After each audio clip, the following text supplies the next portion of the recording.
I'm not gonna eat these, otherwise it will take me more than a few minutes. But making fresh pasta is very simple. E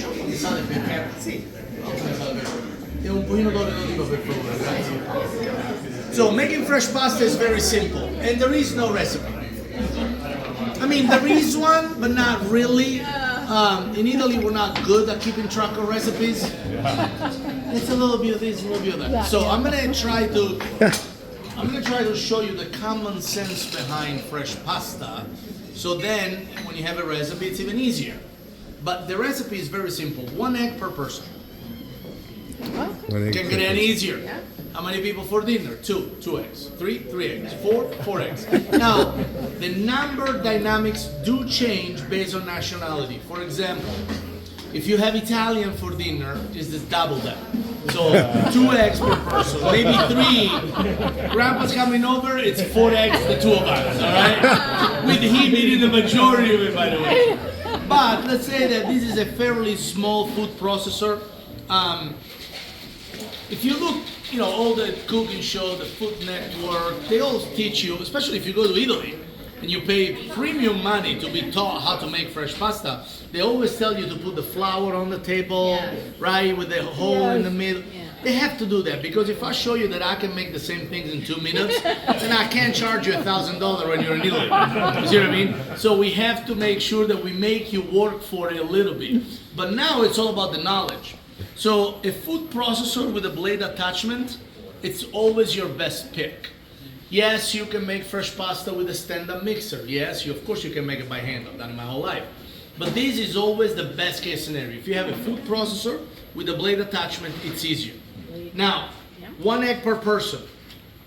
Tonight I'm gonna make just a couple of eggs. 2 eggs. Does it matter what shape the pasta's in for how many eggs? No, it doesn't. Sometime, but this is like, now this is like basic, right? I'm gonna show you how to make pasta dough. Then when you work a little bit better at it, you can try to play with the consistency. For example, short pasta, rigatoni, penne, anything short that you extrude require a much drier dough. If you were making fettuccine, trofie, pappardelle, orecchiette, then the dough has to be a little bit softer so you can play with your hand. But 2 eggs never change. It's always 2 eggs. So the first things I'm going to do, I'm going to put the flour.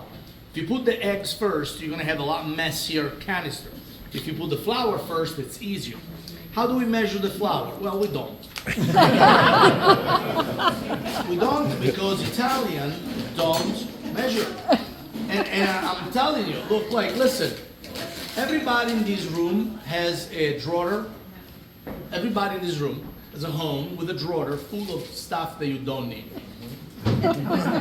Mine doesn't even move. I feel like there is like somebody in the back holding it really tight. Because we all buy a bunch of crap that we never use. Specifically measuring spoons. We all have a big ring with 32 little things attached to it. And by the way, they measure from 1/10 of a teaspoon to like 2 teaspoons, right? And I'm a chef. I've been a chef for my whole life. I've been doing this for over 35 years. And I'm telling you, there is not a single recipe out there that if you're in the midst of it and you're like, oh, damn it. Oh, shoot. I put 3/10 of a teaspoon instead of 2. You have to throw the whole thing away. It doesn't exist. It's like you're cooking. It's not like math. It's like you're Breaking Bad. Fine. All right, fine. Jesse Pinkman. It's not blue. You can sell it if it's not blue, but it's gotta be blue. That's math, though. Cooking is a lot easier. So how do you measure? You really don't, but we have an idea of it. For example, Italian tablespoon. American tablespoon, they sell you the thing to measure it. Italian tablespoon is just kind of whatever comes out. All right? So this is a perfectly acceptable Italian tablespoon. That's it. That's it. Italian tablespoon. So 3 Italian tablespoons per egg. Okay? So you call it a heaping spoon, somebody call it a 2, I don't care. It's an Italian tablespoon. 1, 2, 3. Then I'm gonna go for 3 more. 1, 2. Oh, that's a big 2. Still Italian tablespoon. We're not discriminating against the size of the spoon, right? That's it. So now I got a pinch of pepper. I got a pinch of salt in it.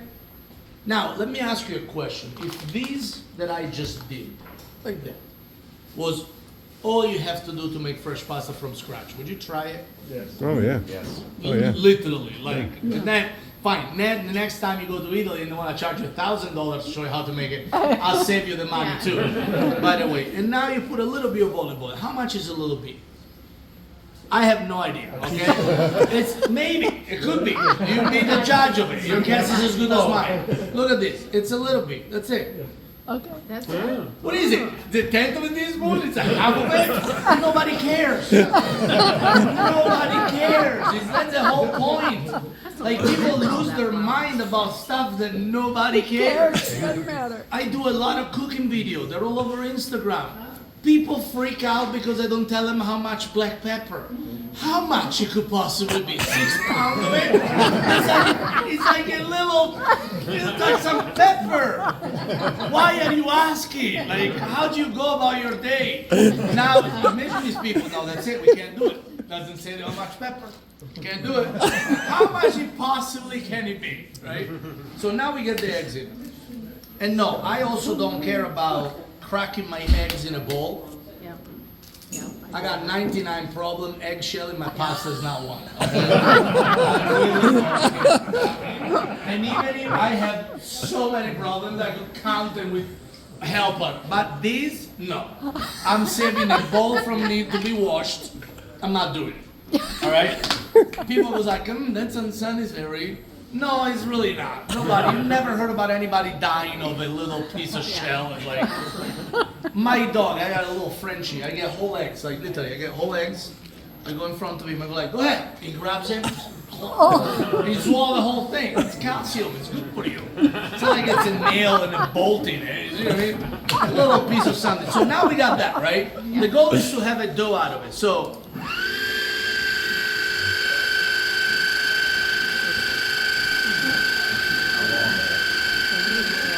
we go for about 30 seconds. We go for about 30 seconds, okay? Now, what's happening? It's grainy, right? Yeah. It looks like wet sand. This is good, but it's very hard to press together. See what I'm doing with my hand? Yeah. It's kind of flaky. It's too dry. My spoons were motivated too much motivation in the Italian. So right now, what do you do? Well, you have a few options, right? The most logical option is that you get a little bit of water. The most logical option, oh, you got it there? Perfect. You get a little bit of water. All right, now if it was really dry, you could add another egg. But then if you add another egg, then you're playing catch up with the flour after. And then by the time you know, you're out of containers. It's full. It happens many times, right? Naturally, okay, too much flour, I might add another egg. But one egg, it's a lot of moisture. If you do that, then you screw on the flour side. Now you gotta add more flour. Now this thing's just like up here.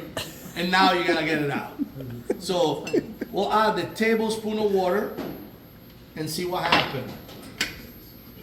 Like that. Better.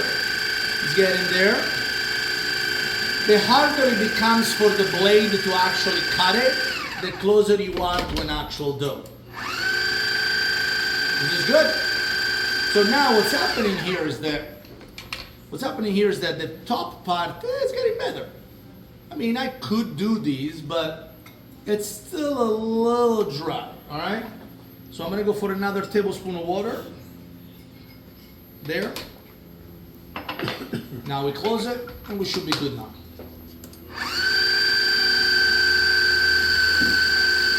Yeah, now we're good. Now, you know you're good when the dough starts bouncing around a little bit. And I'm going to show you how. You see? It's starting to kind of bounce around now, look. You see what I mean? It's not quite cutting, it's more bouncing around now. You see that? Look at that. Now it's going to start the hula hoop.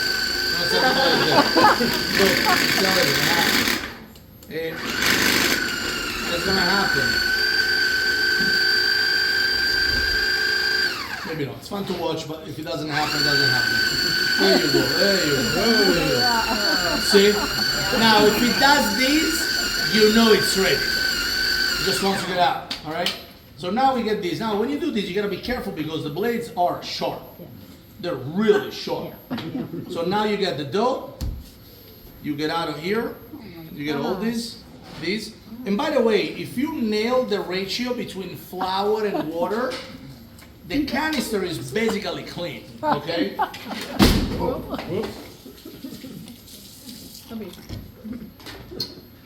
Worst that happened to that. So now you got the dough. It's nice, it's elastic. Look at that.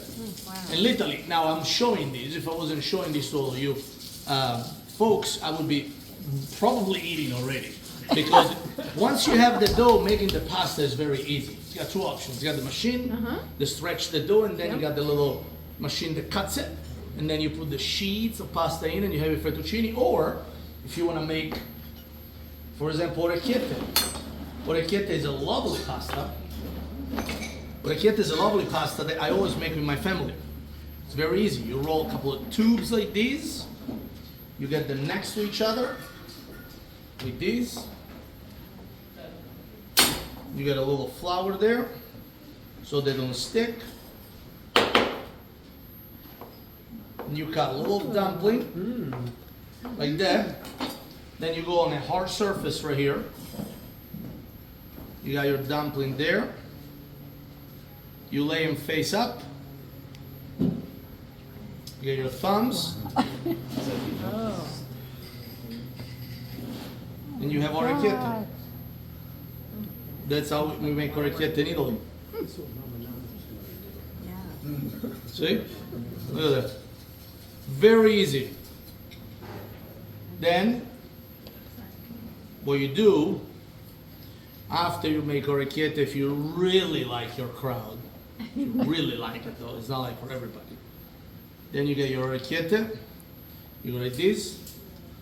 I got too much. And you make trophy.